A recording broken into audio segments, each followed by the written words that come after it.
Hey everyone, Rarity Dash here, and it's time for another reaction request. If you have a video that you would like me to react to, check the description below. There's a link that'll take you to a Google document with all the relevant information. So today we're going to be looking at a video titled The Embarrassing Failure of Dragon Ball Z Home Releases. And it's kind of an awkward time to be watching any Dragon Ball Z related content, what with unfortunate news of last month and the passing of the creator, Akira Toriyama. Which, I mean, is sad whenever something like that happens, because, I mean, I did grow up loving Dragon Ball Z. I watched it on Toonami, and it was, like, one of those gateway anime series for me, and I mean, it's just a sad thing to hear. But the home release, that side of the franchise that is Dragon Ball Z, the greater franchise, that's pretty far removed from the creator. So even though this was apparently an embarrassing failure, I guess it doesn't really have much of anything to do with that. And I don't really know this story that well.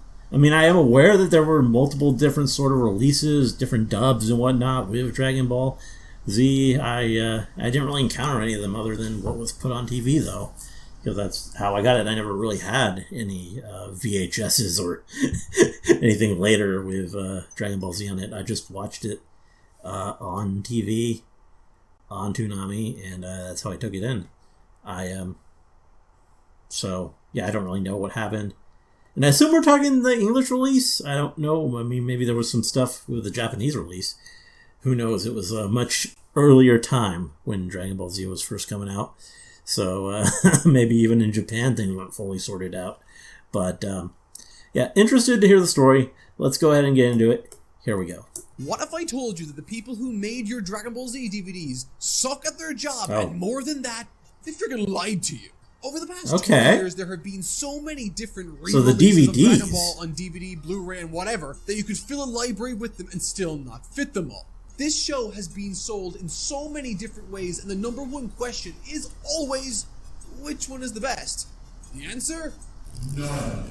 Okay, that's not exactly right. Unfortunately, if there was an easy answer to that, this video would be 15 seconds long, and I wouldn't feel the need to punch a wall at the very thought of having to break this all down. Because sadly, the honest answer is actually 99% of them are completely terrible in one way or another. And believe it or not, that does include the beloved Dragon Box that fans have coveted for so many years. So buckle up, because we are going through all the major English releases and breaking down the nitty-gritty details of what works, what doesn't work, and by the end, you'll be just as mad about everything as I am.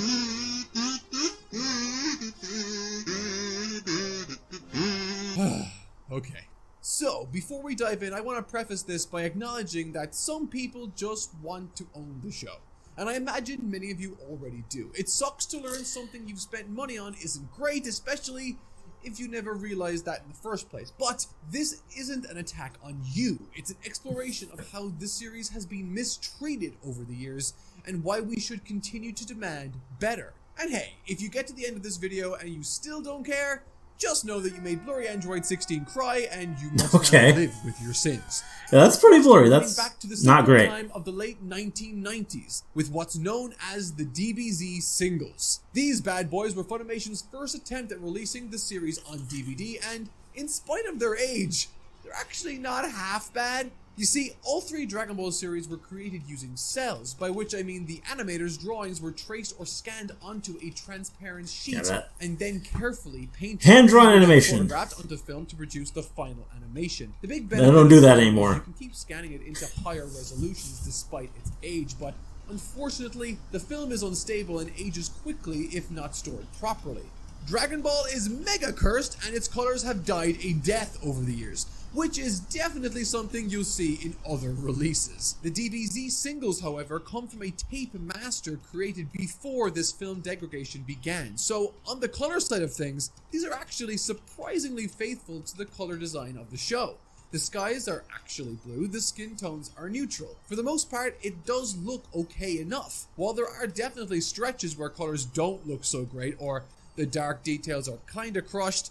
I think where this one falls down the most is in its actual video quality. This is an old DVD, so it's kinda crunchy and things will fall apart during a lot of movement. And with it being sourced from a tape, you also have to deal with things like rainbows on the lines with nasty aliasing.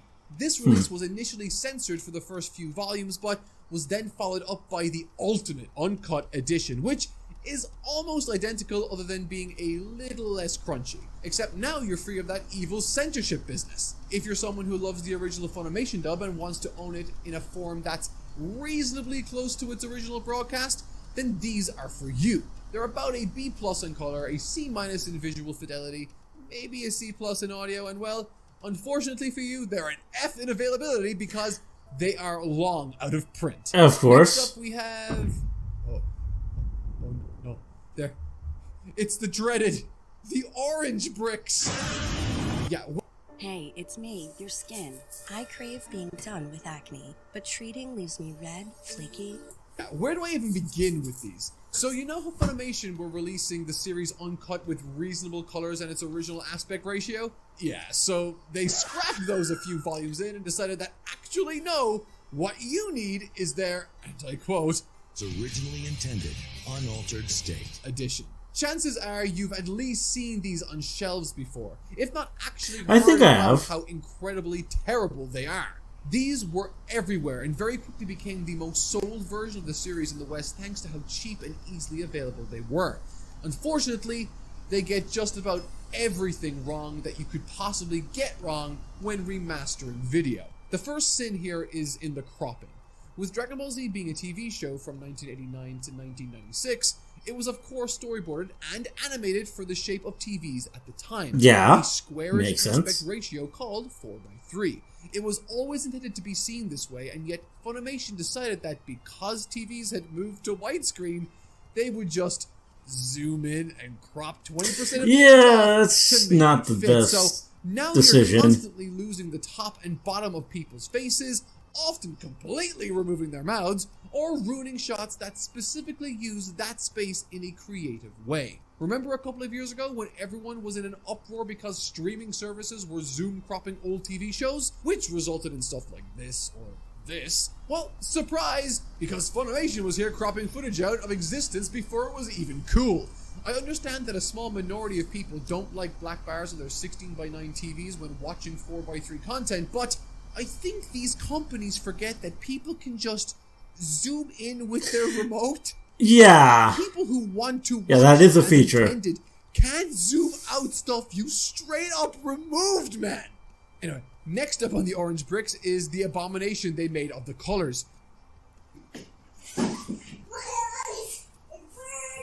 For some insane reason, Funimation boosted the ever-loving hell out of It the does look a contrast bit and washed saturation out for there. these releases, and as a result, it now looks like Ten Shinhan took a solar flare to most of the show.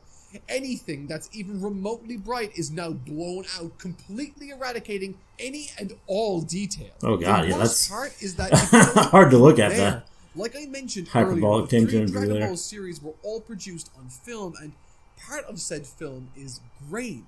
It's an aspect intrinsic to the format, and in fact, in live action, cinematographers and directors will carefully pick out film stock based on how its colors and grain look. As a result, removing grain from live action is a complete sin and leads to horrific looking wax monsters. With animation, there's a little more leeway, and there are two schools of thought here. You can go for a filmic approach and leave the grain intact, which is something you can see on a release like Cowboy Bebop, for example. On the flip side, you can carefully remove the grain and produce something that looks like an animation cell come to life, such as Cardcaptor Sakura. Both are valid, but both need to be done correctly.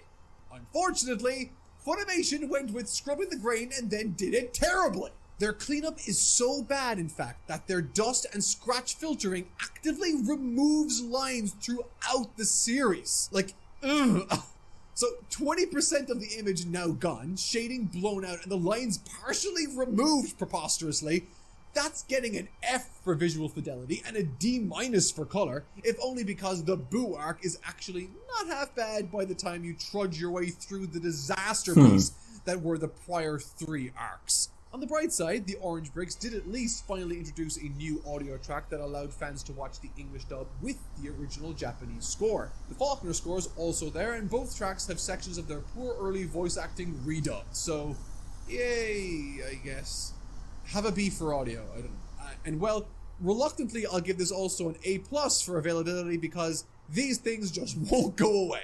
Now, let's take a deep breath, regain our composure from the traumatic experience we just endured, and give ourselves a little whiplash as we are heading straight into a fan favorite. It is, of course, time for the Dragon Boxes.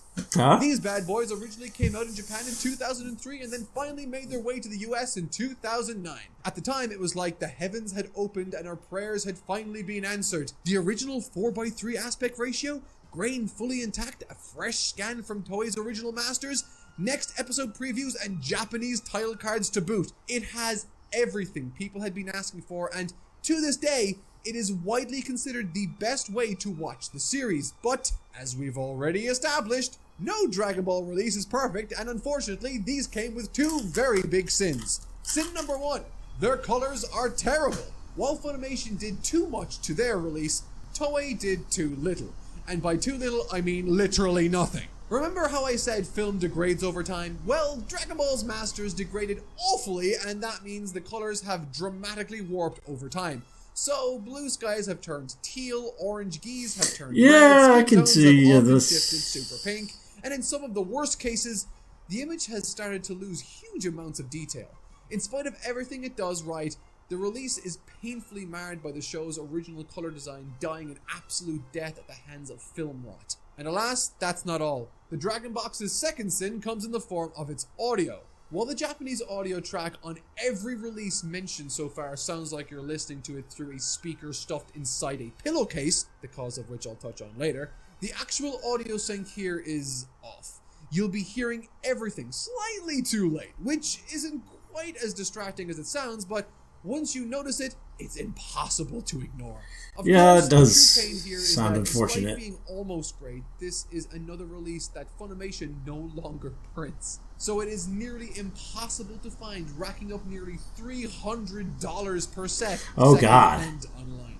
I wish I was joking. I mean, seriously. $300, secondhand, online, die. Overall, this thing may well get an A for its fidelity, but with a pretty lackluster C- in color and audio, and an F in availability, it's just impossible to recommend this to anyone who doesn't already have it. Jumping forward a little to 2011, and now Funimation is back at it again with a brand new Rebecca remaster Black in the form of the level sets. After an agonizing Orange Bricks disaster, this release was truly the second coming of home video Blu-ray now. Jesus. Not only was this Dragon Ball Z's first native HD scan, but Funimation really put effort into this thing by their standards. The grain management was super light, there was a reasonable color correction attempt, and unlike the Dragon Boxes that removed the Faulkner score, this had everything for every type of fan. On paper, this looked to be the answer to our prayers. But of course, Dragon Ball is cursed, so there had to be a catch, and well, there were several. The source for this new HD scan was Funimation's own material, which is actually a multi-gen master. What that means is that it's a copy of the original Toei film materials. Think of it like a film photocopy. And well, this new release is the equivalent of a photocopy of a photocopy. I'm sure you can imagine that's not ideal, and as a result, this thing is extra grainy, and the detail in the dark areas is mostly missing. The overall colors are also quite muted, and well, the team were clearly far too afraid of repeating the Orange Bricks that they simply didn't do enough to restore this into something genuinely stunning. The thing is, I think almost everyone was willing to overlook these flaws because, at least in the main areas such as clarity, it largely still felt like a step up over what had come before. Unfortunately, these sets were expensive, and with Funimation selling so many Dragon Ball DVDs and Blu-rays at this point, people just did not buy these ones, and so they were cancelled only 2 sets in. In spite of sitting at a high B across the board, its F in availability makes it yet another close but no cigar moment for Dragon Ball home releases. Believe it or not, we have only 2 releases left, so let's get to it and talk about the Blu-ray season sets. Released a measly 2 years after the level sets, Funimation decided to play a cruel trick on everyone in the lead up to this release. They put out a survey asking fans if they'd like the next release to be 4:3 or 16:9. There was radio silence, and then suddenly this new set dropped, and it was Orange Bricks 2.0 time. It was cropped, the colors were obliterated, and the degraining was astonishingly awful. Oh no, we all thought. The casual viewers must have voted for 16:9 in the poll. Nope. Turns out 4:3 had overwhelmingly won, and yet Funimation ignored it internally because the Orange Bricks had sold the most. So in other words, rather than the lesson being cheap box sets make good sale, it was no grain and color make money go brr. It's hard to overstate just how terrible this release is. There's a number of people who believe this to be better than the Orange Bricks because it isn't quite as blown out and the degraining isn't making lines disappear in quite so obvious a fashion. And that's definitely valid, but actually, this thing is just as bad, if not worse, in many areas. Despite claims they manually cropped it to 16:9 this time rather than just doing an automated center crop, it is very often cropped far more poorly than having just left it in the center in the first place. That's actually the least of its issues. The grain removal is back in full force, and while it isn't deleting lines, what it is doing is barely functioning properly. So, in other words, it's blurring the ever-loving life out of the lines, and the grain is still trying to creep back in, leading to the entire image wobbling constantly around any hard edge. Worse still, they've then tried to sharpen it to death, making the entire image look like a flat, watery mess. This thing is genuinely has worse clarity in areas than its DVD predecessors. And also, I've not even mentioned how horribly oversaturated the colors are. Everyone either looks like a lobster or like they've not seen sun in 1,000 years. There's no in between here. Just, geez, shame on Funimation for this one. F in colors, F in visual fidelity, B in audio just by virtue of having everything, and once again, because Funimation is cruel and actively hates us, it gets a solid A+ in availability. And so, we've reached the end of this nightmare. 6 whole years passed by with Funimation content to sell these nasty Blu-rays to all who were interested. Until finally, for the series' 30th anniversary, they decided to rise once again and do a limited collector's edition remaster of the series. A definitive release, they said. One geared towards the most hardcore fans of the series. So, how did this collector's 30th anniversary set fare? Not well, it seems. Yes, folks, it turns out this definitive collection, that they tried to crowdfund, by the way, was almost literally identical to the previous set. Surely there are some changes, you might be asking, and you would be right. They removed the cropping and added a fake layer of grain. Is that really it? No, I don't want to let one of those go by unnoticed. That's right, rather than do a legitimate, faithful remaster, they pulled up their old one that everyone hated, removed the crop, and then stuck an artificial layer of grain over the top in the most hilariously half-assed attempt I've ever seen. I really, truly wish I was making this up. Of course, fans were furious, and so they released a damage control blog post that only made things worse. They showed off their untouched masters next to the abomination in one of the biggest middle fingers in recent memory. Hilariously, this limited release didn't even meet its sales goals, and they then packaged it up in a bunch of steelbooks you can now buy everywhere. It gets the exact same rating as the last release, with the most pitiful thumbs up for at least removing the cropping, I guess. What hurts so much is that this video only encompasses the Z part of the series. I've not had time to talk about the original series and how its most available release is tightly cropped and poorly encoded. I've not been able to touch on how every GT release is so red tinted that it's convinced the worldwide fandom that GT looks as red as a British tourist in Spain. I've had no time to praise the first few arcs of Kai for their near accurate color work in spite of its overly blurry clarity and distracting redraws. I've not even been able to scream about the final chapter's green tint and cropped abomination. Dragon Ball's home releases encompass 2 decades worth of suffering, and I hope this video, in spite of its brevity, has opened your eyes to how poorly such an iconic series has been treated all of this time. It really is just bad the whole way down. But there is a ray of hope. A tiny possibility for a brighter future looms on the horizon. For With the Wells Fargo Active Cash credit card, earn unlimited 2% cash back on purchases you want, like dance lessons. Ow, ow, ow. And on what you need, like memory foam inserts.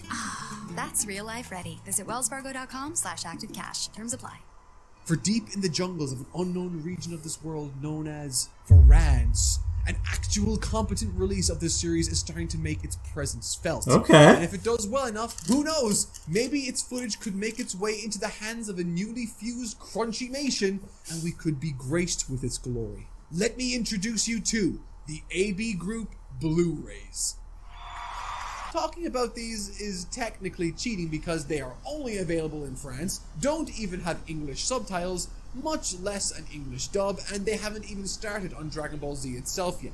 But last year, a French company by the name of AB Group started putting out a new remaster of Dragon Ball on Blu-ray. And the results, well, they're kinda nuts, guys. Just about everything that could go right, they did do right. The colors are manually corrected to be far more faithful than any prior release. The visual fidelity is fantastic thanks to a groundbreaking It does look good. of the Dragon Box footage, retaining all original elements such as the fine film grain and aspect ratio. And perhaps most critically, the audio. This is genuinely the first A+ audio to ever be released in the entire world. I mentioned earlier that Japanese Dragon Ball always sounds incredibly muffled, which people often attribute to the age of the show, when in actuality it's because every release before it has been using an aged format of it. This release makes use of the original audio that was once thought to be lost, but was then found and compiled by fans, and finally gives us those original Japanese performances with the pristine clarity it deserves. あれは全身のエネルギーを何万ボルトかの電流に置き換える技だ。あれは全身のエネルギーを何万ボルトかの電流に置き換える技だ。 It is crazy how that it is feels to hear things so clearly. pretty different. To see the whole image with the colors and crispness that was intended all this time. And while, like I said, it is currently only released in France, the sets themselves are 100% easily available, not a limited release, and are priced ridiculously affordably. This set is A+ across the board, and maybe, just maybe, AB Group can partner with the English rights holders at some point and get this incredible release into the hands of English-speaking fans across the world. Because, as I've just spent this video painfully explaining, Dragon Ball fans have had it rough.